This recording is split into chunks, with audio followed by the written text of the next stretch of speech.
I'll now be showing you how to correctly pack your Respira control box for return and repair. You'll be sent the shipping box, 4 feet of bubble wrap, and several feet of wrapping paper. The paper will go inside the box first.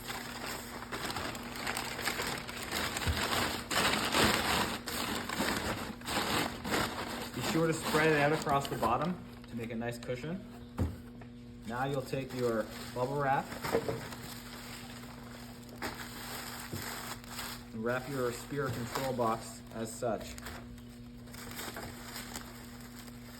One layer covering the screen and another layer covering the screen. The corners are protected. And now lay it inside the box as such. And take the remainder of your wrapping paper, fill in the existing space. You'll receive enough paper to fill the box completely. Close the box, tape it shut, and place on your shipping label.